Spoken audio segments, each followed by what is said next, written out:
Hello everyone, कैसे हैं आप सब। आई होप आप सब अच्छे होंगे। फिर से स्वागत है मेरे YouTube channel career coaching blogs में। मैं हेमंत कुमार आपके साथ। तो आज मैं आपको बहुत अच्छी इन्फॉर्मेशन प्रोवाइड करने वाला हूं, कुछ चीज़ें बताने वाला हूं जो बहुत हेल्पफुल रहने वाली हैं आपके लिए। जी हाँ, आज की वीडियो होने वाली है कॉर्पोरेट ब्लॉग, कॉर्पोरेट के ऊपर ही है वीडियो। तो यार बहुत से लोग पूछ रहे थे सर डिप्टी मैनेजर का वर्क क्या होता है, जो डीएम बैंड 1 होते हैं। तो डिप्टी मैनेजर बैंड 1 का काम क्या रहता है बैंकिंग सेक्टर में। सो ये ओवरऑल सारी बैंक के लिए है कि सारे बैंक में डीएम पोस्ट होती है। तो जो डिप्टी मैनेजर बैंड 1 होते हैं उनका क्या काम रहता है और उनके रोल्स एंड रिस्पॉन्सिबिलिटीज़ क्या रहती हैं, ठीक है। और एलिजिबिलिटी क्राइटेरिया क्या रह सकता है, सैलरी पैकेज क्या हो सकता है। तो चलिए स्टार्ट करते हैं यार, और ए टू जेड इन्फॉर्मेशन मैं आपको बताने वाला हूँ आज में।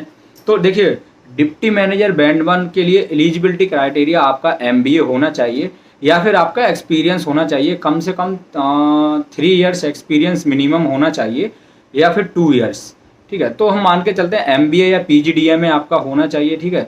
मास्टर डिग्री या फिर post graduate diploma in banking sector, ठीक है। उसके साथ साथ अगर ये नहीं है, आप बैचलर भी करके आ रहे हैं, तो उसके लिए आपका एक्सपीरियंस होना चाहिए 2 साल मिनिमम। और वो भी अगर आपका कॉलेज अच्छा है, ए ग्रेड का कॉलेज है, तो आपको डायरेक्ट एमबीए के बाद डीएम 1 की पोस्ट मिल सकती है। पीजीडीएम में अगर ए ग्रेड कॉलेज से कर रहे हैं तब भी आपको डीएम 1 की पोस्ट मिल सकती है। अदरवाइज आपको एक्सपीरियंस होना चाहिए 2 साल मिनिमम और एक अच्छे कॉलेज से आपकी डिग्री, आप अच्छे कॉलेज से पास आउट होने चाहिए, बैचलर डिग्री।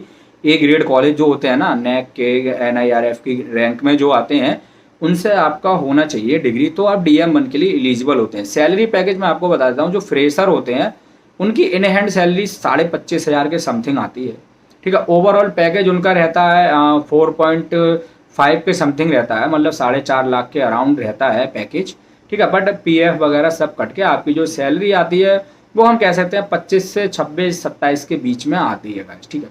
अब हम बात करते हैं रोल्स एंड रिस्पॉन्सिबिलिटीज़ की बात करते हैं। तो जो डीएम 1 है वो आपकी क्या है ना, डिजिग्नेशन है जिसको हम बोलते हैं ग्रेड। तो आपको जो ग्रेड मिली है वो डीएम 1 की मिली है, पोस्ट जिसको बोल सकते हैं। आपका वर्क प्रोफाइल जो रहेगा वो रिलेशनशिप मैनेजर ही आप कहलाएंगे बैंक में जब आप आते हैं। तो work profile is your relationship manager, ठीक है। और जो आपका ग्रेड डिजिग्नेशन रैंक जिसको बोलते हैं वो डीएम 1 रहेगा।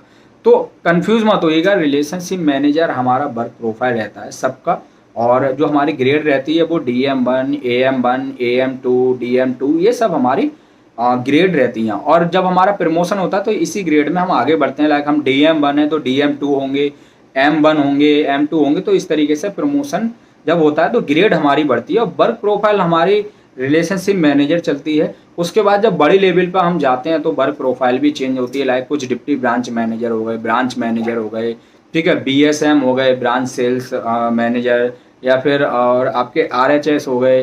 तो ये सारी चीज़ें फिर हमारी वर्क प्रोफाइल भी चेंज होती रहती है, बट ग्रेड हमारी डीएम 2, एम 1 ये सब रहती है। तो जो डिप्टी मैनेजर आपका बैंड 1 है उनका रोल्स क्या रहता है, रिस्पॉन्सिबिलिटीज़ क्या रहती है।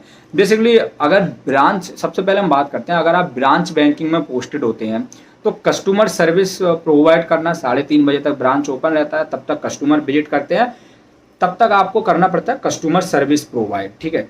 3:30 बजे के बाद आपको फील्ड पे भी जाना पड़ सकता है, लाइक कस्टमर के घर पे जाना पड़ सकता है जिसको डोर स्टेप फैसिलिटी बोलते हैं। जो ब्रांच में फील्ड वर्क, और फील्ड पे भी जाना पड़ता है लाइक सेल्स वगैरह के लिए। तो उसके बाद आपका सेल्स वगैरह का काम, पेपर वर्क जो होता है वो सब स्टार्ट हो जाता है। तो ब्रांच बैंकिंग में अगर आप पोस्टेड हो रहे हैं तो 3:30 बजे तक तो आपको एक डेस्क दे दी जाएगी, उस पर आप बैठेंगे और आपको एक सिंगल प्रोडक्ट में या तो बिठा दिया जाएगा, लाइक आपको एनआरआई डिपार्टमेंट में बिठा दिया, आपको पर्सनल लोन के लिए बिठा दिया, होम लोन वगैरह, कोई सिंगल प्रोडक्ट में आपको बिठा दिया जाएगा ब्रांच में। तो आप वो चीज़ संभालेंगे और उन्हीं के कस्टमर को हैंडल करेंगे आप, ठीक है। 3:30 बजे के बाद आपको फील्ड पे भी भेज सकते हैं या फिर आपको कस्टमर विजिट पे जाना पड़ सकता है, लाइक बाहर या कस्टमर के घर पे सर्विस देने। तो ब्रांच का ये काम रहता है। टाइमिंग का थोड़ा ब्रांच का कभी ज़्यादा है कभी कम है, तो चलता है। और टारगेट प्रेशर तो देखिए हर जगह होते हैं और झेलने की आदत डालनी पड़ती है, यही उम्र है। जो बंदा टारगेट प्रेशर झेल के लगा रहता है वो सक्सेस होता है, अच्छी ग्रेड मिलती है, अच्छी सैलरी होती है उसकी, ठीक है। और उसकी एक रेपुटेशन बहुत अच्छी बनती है जिस भी ब्रांच में वो जाएगा और वहाँ के कस्टमर को अच्छी फैसिलिटी प्रोवाइड करेगा। तो उसकी रेपुटेशन अच्छी बनेगी, वहाँ के कस्टमर याद रखते हैं जाने के बाद, आपका ट्रांसफ़र होने के बाद, कि वो पर्सन थे बहुत बढ़िया थे, सर्विस फैसिलिटी अच्छी प्रोवाइड करते थे, ठीक है। अब हम इसी को हम स्विच करते हैं। अब जो डिप्टी मैनेजर हमारे कॉर्पोरेट ऑफिस में होते हैं, ठीक है, और कॉर्पोरेट ऑफिस में आपके जो डिप्टी मैनेजर होते हैं उनका ऑफिस वर्क रहता है, सेल्स वहाँ भी रहता है, ठीक है। किसी किसी का क्रॉस सेल रहता है, किसी किसी का प्रॉपर सेल, जो रिटेल बैंकिंग में आते हैं कोई कोई, ठीक है। तो ओवरऑल आपका जो काम रहता है कॉर्पोरेट में, ठीक है, रिटेल में आप आ रहे हैं तो सेल्स का रहेगा, मल्टीपल प्रोडक्ट्स में आपको काम करना पड़ेगा, ठीक है, और सिस्टम बेस्ड वर्क होगा, कस्टमर को सर्विस वहाँ भी प्रोवाइड करनी है, ठीक है, और वाया फ़ोन कॉल्स आपका काम रहेगा, ठीक है। तो ये दो ही चीज़ें होती हैं। ब्रांच बैंकिंग ले लीजिए आप, रिटेल बैंकिंग मतलब कॉर्पोरेट बैंकिंग में आ जाइए, तो रिटेल तो दोनों में ही होता है, रिटेल आपका ब्रांच में भी है और रिटेल आपका कॉर्पोरेट में भी है। तो सारी बैंक में जो डिप्टी मैनेजर हमारे होते हैं बैंड 1, ठीक है, अच्छी ग्रेड है, सैलरी पैकेज अच्छा है, सारी चीज़ें बढ़िया हैं, और ओवरऑल आपका जो काम भी अच्छा रहेगा। देखिए आपको कासा मैनेज करने के लिए दे दिया जाएगा, देते हैं ब्रांच में, ठीक है, करंट अकाउंट, सेविंग अकाउंट जिसे हम बोलते हैं, और उसके साथ साथ कॉर्पोरेट में है तो रिटेल में आ गए हैं प्रॉपर, तो वहाँ पे सेल्स का काम रहेगा। तो ये काम रहता है डिप्टी मैनेजर बैंड 1 का। बहुत से लोगों की क्वारीज थी, सर डिप्टी मैनेजर बैंड 1 का काम क्या रहता है। देखिए आप डिप्टी मैनेजर 2 हैं, डिप्टी मैनेजर 1 है, AM 1 है, AM 2 है, आपका जो वर्क प्रोफाइल है रिलेशनशिप मैनेजर ही मिलेगा। या आप सिंगल प्रोडक्ट में भी जाते हैं ना, जैसे होम लोन में चले गए, पर्सनल लोन में चले गए, आप किसी में भी चले गए आप, लेकिन आप रहेंगे तो रिलेशनशिप मैनेजर वो वर्क प्रोफाइल रहेगी, और बाकी ग्रेड आपको डिप्टी मैनेजर बैंड 1 मिल सकती है, 2 मिल सकती है, तो ये रहता है, ठीक है। तो आई होप बहुत से लोगों के ये डिप्टी मैनेजर बैंड 1 को लेकर क्वारी सॉल्व हुई होगी कि क्या काम रहता है, कैसे क्या करना है। तो यार गांठ बांध लीजिए, मोस्टली आपको कस्टमर सर्विस प्रोवाइड करना पहला, दूसरा आपको सेल्स करना रहेगा, ठीक है, तीसरा आपको पेपर वर्क भी दे सकते हैं। लाइक ब्रांच में तो पेपर वर्क मोस्टली होता है, कोई भी कस्टमर आया फॉर्म भरवा दिया। कॉर्पोरेट में सारा काम हम डिजिटली करते हैं, ठीक है। तो ये रहता है। तो टारगेट तो देखिए होंगे ही होंगे यार, टारगेट तो हर चीज़ को लेकर होता है, मल्टीपल प्रोडक्ट्स आपको सेल करने पड़ते हैं, टारगेट तो हर जगह है। आप कहीं भी चले जाएंगे ना, किसी भी बैंक में चले जाइए, हर जगह टारगेट है, प्रेशर है, ठीक है, और आपके सीनियर आपको बोल भी सकते हैं, तो उस चीज़ को दिल पे मत लीजिए। और लाइफ में अगर आपको आगे बढ़ना है ना, तो चीज़ों को आप जो आपके करने का काम है उसको कीजिए, अपना 100% दीजिए। आपको सामने से कितना परसेंट मिल जाए वो उसके ऊपर डिसाइड करता है। आपने अपना 100% दिया, आपने अपना काम किया ना, तो आपको रिवर्ट अच्छा ही मिलेगा, ठीक है।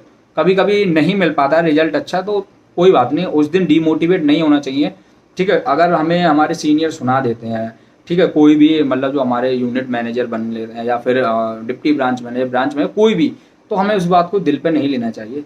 काम के टाइम पे वो लोग सुनाते हैं तो उस बात को काम के टाइम पे ख़त्म कर देना चाहिए, ठीक है। और अगर आपको कोई सुनाएगा नहीं तो आप सीरियस नहीं लेंगे चीज़ों को, आपको काम नहीं कर पाएंगे उस तरीके से।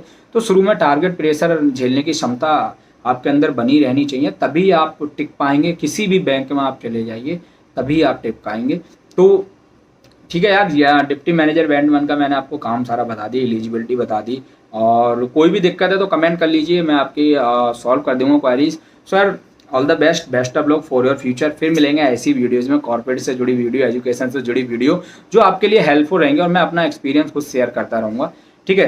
तो अगर आप बैंकिंग सेक्टर में आ रहे हैं, प्राइवेट बैंक में आ रहे हैं, तो गांठ बांध लीजिए, टारगेट प्रेशर रहेंगे। अभी भी बोलता हूँ मैं, क्या काम दे सकते हैं, सेल्स वगैरह का, थोड़ा फील्ड वर्क दे सकते हैं, टफ रह सकता है।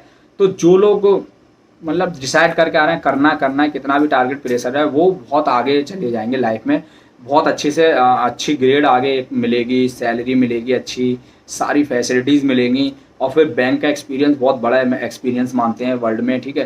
तो बहुत अच्छा रहने वाला है। अगर अपॉर्चुनिटी मिलती है तो ज्वाइन कीजिए, काम कीजिए, नॉलेज और लर्निंग हमेशा फास्ट रखिए, ज़्यादा रखिए। सीखने की क्षमता जितनी आप रखेंगे अपने अंदर, उतना अच्छे से काम कर पाएंगे।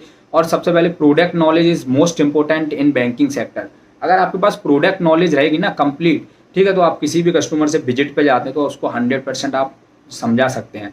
फर्स्ट प्रोडक्ट नॉलेज अब हमारी अच्छी रहती है तो कन्वेंसिंग पावर धीरे धीरे आने लगती है, क्योंकि हम नॉलेज पे इफेक्ट, हम जब कन्वेंस करते हैं तो नॉलेज पे ही बात आ जाती है ना। तो लर्निंग इंपॉर्टेंट है। उसके साथ साथ आप बैंकिंग सेक्टर में आ रहे हैं तो सेकंड आपको कम्युनिकेशन स्किल्स अच्छी करनी पड़ेंगी। बिहेवियर, आपको अगर कोई कस्टमर गुस्से में कुछ कह देता है, ठीक है, तो उसको मतलब आपको उसको समझाना आना, उसको गाइड, मतलब उसको बातों में घुमाना है, नहीं, ये सारी चीज़ें आप मान सकते हैं, ठीक है। तो ओवरऑल कन्वेंसिंग पावर अच्छी होनी चाहिए, नॉलेज अच्छी होनी चाहिए, बिहेवियर अच्छा रखिए, ठीक है। और एटीट्यूड कभी कस्टमर के सामने मत दिखाइए। ये 3-4 चीज़ अगर आप सही कर लेंगे तो आप टिके रहेंगे। और काम पे हमेशा फोकस रखिए और हमेशा सोचिए कि अच्छा करूं अच्छा करूं। अगर आप अच्छा सोचेंगे तो रिजल्ट अच्छा निकल के आएगा। अपना 100% दीजिए, सामने से भी 100% का 90% तो मैं सोचता हूँ मिलेगा। ठीक है। कभी कभी टारगेट्स नहीं होते तो डिमोटिवेट नहीं होना है। अपने सीनियर से पूछिए, अगर नहीं बता पा रहे हैं तो खुद से सीखिए। बहुत सारे यूट्यूब पे वीडियोस मिल जाएंगी जो बहुत प्रोफेशनल लोग रहे हैं लाइफ में, वो आपको सिखाते हैं। तो धीरे धीरे, और जब तक आप खुद नहीं करेंगे ना तब तक आप चीज़ें खुद समझ नहीं आएंगी। तो कस्टमर विजिट खुद करिए, बात करना सीखिए। ये सारी चीज़ों से जो अगर बैंक में नए लग रहे हैं ना, मैं उनके लिए एक चीज़ कहना चाहूँगा, चीज़ें खुद स्टार्ट कीजिएगा। और ये ट्रेनिंग वगैरह तो आपको सिखाने के लिए होती है, सीखना खुद से है और वो प्रैक्टिकली करने से आएगा, है ना।